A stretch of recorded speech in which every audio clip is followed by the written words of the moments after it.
Hello guys, welcome है आप सभी का हमारे चैनल पे।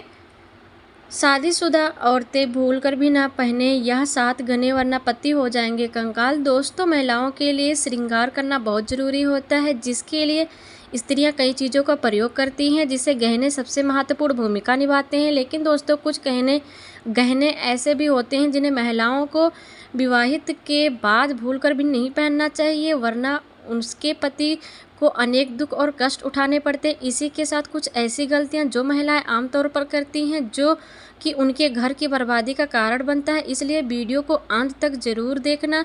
शास्त्रों और पुराणों में ऐसा बताया गया है कि महिलाओं के साथ श्रृंगार करने से उसके पति में भाव विवाद होती है। दोस्तों, शास्त्रों अनुसार में बताया गया है कि हर सुहागन महिला के लिए उसका मंगलसूत्र, माथे का सिंदूर और हाथों में चूड़ियाँ, इन 3 चीज़ों का बहुत महत्वपूर्ण होता है। अगर महिला अच्छे का इस्तेमाल करती है तो उसका पति धनवान बन जाता है। अगर कोई महिला अपने पति के नाम का श्रृंगार करती है तो उसके पति की आयु लंबी होती है और उसका भाग भी चमकता है। लेकिन अगर वह अपने श्रृंगार में कुछ ऐसे गहने पहन लेती हैं जैसे वास्तु पुराणों के अनुसार बिल्कुल भी अशुभ माना नहीं जाता है, तो उसके पति का भाग खराब हो जाता है। तो आइए जानते हैं कौन से गहने जिसे सुहागन महिलाएं भूल कर भी नहीं पहनना चाहिए। लेकिन उससे पहले अगर आप भी चाहते कि माता लक्ष्मी का आशीर्वाद ऊपर सदैव बना रहे तो वीडियो को एक लाइक करके चैनल को सब्सक्राइब करें। कमेंट बॉक्स में जय माँ लक्ष्मी जरूर लिखें, अपनी हाजिरी अवश्य लगाएं। नंबर 1 है दोस्तों, हमारे शास्त्रों के कान छेदने संस्कार के बारे में बताया गया है कि किसी भी कन्या का कान छेदने के संस्कार तभी करना चाहिए तब उसकी वाइफ किसी विषम संख्या से हो, तो जैसे 3 साल से 5 साल, 7 साल, 9 साल, फिर 11 साल की तरह इसी तरह आगे बढ़ती हुई वर्षों में इसे जानना है। इसीलिए साथ एक बात का भी यह ध्यान रखिए कि कन्याओं का जब कान छेदा जा रहा है तो उनके पहले बायां कान छेदना चाहिए। कन्याओं का बायां कान छेद ऐसा करने से बहुत ही शुभ माना जाता है। इसी के साथ शास्त्रों में बालिकाओं के बारे में बताया गया है कि अगर आप बालिकाओं के नाक छेदने हैं तो उसकी बायां तरफ नाक छेदना जरूरी है। दाएं तरफ नाक छेदना शुभ नहीं माना जाता, कभी भी ना छेदे। ऐसा करने से कन्या को दोष भी लग सकता है और उसकी कुंडली ग्रह भी खराब हो सकती है और कोई शारीरिक बीमारियां भी लग जाती है। हर कन्याओं के अपने कान और नाक अवश्य छिदाने चाहिए, क्योंकि इससे उनकी बुद्धि और शक्ति में वृद्धि होती है और माता लक्ष्मी की कृपा उन पर सदैव बनी रहती है। इससे उनकी कुंडली दोष भी नष्ट हो जाती है। दोस्तों, अब आइए जानते हैं कि स्त्रियों और कन्याओं को कान में कौन सा कुंडल बिल्कुल भी नहीं पहनना चाहिए, इससे उन्हें बहुत बड़ा पाप लगता है। दोस्तों, बाजार में कई तरह के कुंडल मिलते हैं जिससे कई सारे नकली धातु से बने होते आभूषण होते हैं, जिन्हें कई माताएं बहनें सोचने लगती हैं कि इन्हें धारण कर लेती हैं, जिसके बारे में उन्हें नहीं रहता है। लेकिन इससे उन्हें तमाम तरह की परेशानियां का भी सामना करना पड़ता है। इसलिए वास्तुशास्त्र में बताया गया है कि अगर कोई नई नई कुंडली धारण करने का शौक हो तो आप उसे कुछ समय के लिए पहन सकते हैं, लेकिन नकली धातु से ज़्यादा समय के लिए अपने कान या नाक में धारण करके ना रखें। अगर आपको लंबे समय तक के लिए कोई कुंडल पहनना है तो आप चांदी या सोने का ही प्रयोग करना। अगर आप अपनी कान या फिर नाक में किसी और धातु का कुंडल को पहनते हैं तो आपको इसके प्रयोग से कई सारी समस्याओं का भी सामना करना पड़ सकता है और आपके भाग बिगड़ने के भी संभावनाएं रहती हैं और आपके ऊपर कई तरह के ग्रह दोष भी लग सकते हैं। अगर विवाहित महिला किसी भी नकली धातु का कुंडल धारण करती है तो उनके पति के और किस्मत का ग्रह प्रभाव देखने को मिलता है, उनके गंभीर बीमारी को चक्कर देती है। इसी के साथ आपको भी ये बता दें कि किसी कन्या को या महिला को कभी भी कान नाक छेद को खाली नहीं छोड़ना चाहिए। अगर आपके पास कुंडल नहीं है तो आपको नीम के पत्ती की छोटी डंडी को काट के ही नाक में डाल लेना है, लेकिन आप कभी भी खाली न छोड़ें।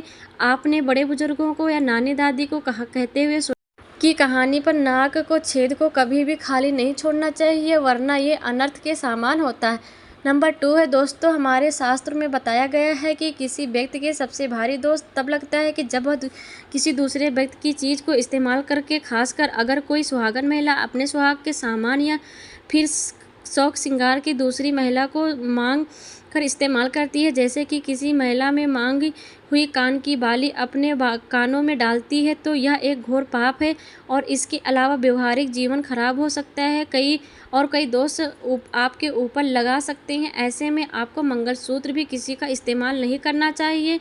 आपको आपके दाम्पत्य जीवन में बहुत बुरे प्रभाव देखने को मिल सकते हैं। खास करके अगर आप किसी और महिला के मांग का सिंदूर, चूड़ियाँ और कान की बालियाँ पहनती हैं तो अपने श्रृंगार को किसी को न दें। नंबर 3 है कैसे बैठे हैं दोस्तों। विवाहित महिलाओं के अपने पैर के बीच में 3 उंगलियों में बिछिया पहनती हैं। तो दोस्तों महिलाएं बिछिया सिर्फ और श्रृंगार के लिए नहीं पहनती हैं, बल्कि शास्त्रों में बताया गया है कि बिछिया पहनने से पति और पत्नी के बीच प्रेम में वृद्धि होती है और उनके रिश्तों में हमेशा मिठास बनी रहती है। जो भी महिलाएं बिछिया नहीं पहनती हैं, पति की वायु घटती चली जाती है। इसी के साथ बिछिया पहनने से साइंटिस्ट यह बताते हैं कि थायराइड की संभावना कम होती रहती है और गर्भाशय में समुचित रक्त संचार रहता है। आजकल बदलते फैशन के ज़माने में महिलाएं इन सब चीज़ों को पहनने से शर्माती हैं और इन सब चीज़ों से पहनने से परहेज़ करती हैं, लेकिन उन्हें यह नहीं पता होता है कि कितने संकटों का जीवन में आने से पहले टल जाती है। इसी के साथ दोस्तों आपको पैरों में हमेशा चांदी की बिछिया धातु पहननी चाहिए। बिछिया अगर मछली की आकार की होती है तो यह बहुत अच्छा, असरदार और प्रभावशाली मानी जाती है। अगर आप मछली की घुंघरू वाली बिछिया पहनती तो इसे माता लक्ष्मी आपसे अति प्रसन्न होती है। दोस्तों आपने देखा होगा कि घर में हमारी दादी नानी बिछिया और पायल पहनती थी, वह घुंघरू वाली होती है क्योंकि घुंघरू की आवाज़ माता लक्ष्मी को आकर्षित करती है। ऐसे घरों में माता लक्ष्मी का सदैव वास रहता है। नंबर 4 है दोस्तों गहनों को तरह के कपड़ों का संबंध व्यक्ति के किस्मत से जुड़ा होता है। जो कपड़े का रोजाना पहनते हैं उसको भी कुछ नियम होते हैं और कुछ ऐसी गलतियां होती हैं जो महिलाएं करती हैं, जो उनके घर में गरीबी आ जाती है, लेकिन इन्हें इस बात का बिल्कुल भी पता नहीं होता है और यह कहते हैं कि हमने तो कुछ भी गलत नहीं किया, लेकिन फिर भी हमारे घर में बरकत नहीं रह रही है। तो दोस्तों किसी भी व्यक्ति और व्यक्तित्व में उसके कपड़ों का भी एक बहुत ही अहम किरदार होता है। वस्त्र न सिर्फ तन को ढकने के बल्कि उसमें एक चरित्र, व्यवहार, आत्मविश्वास भी झलकती है। दोस्तों एक व्यक्ति की पहचान उसके कपड़ों से होती है और उसकी वर्तमान दौर कैसा चल रहा है यह भी उसके कपड़ों से देखकर पता लगाया जा सकता है। आजकल के दौर में नए फैशन चलते हैं, जो लोग कटे फटे जीन्स पहनने लगे हैं। कई बार उनके कपड़ों में धागे निकलते हैं, लेकिन वह उसको बिना सही किए उसका इस्तेमाल करते हैं। यह गलतियां महिलाएं द्वारा भी देखी जाती है। ज्योतिष शास्त्र के मुताबिक ऐसा कपड़ों को पहनना बहुत ही अशुभ माना जाता है। कटे फटे कपड़ों से शुक्र ग्रह प्रभावित होता है और हमारे जीवन में होने वाले शुभ अशुभ घटनाओं के लिए जिम्मेदार भी होता है।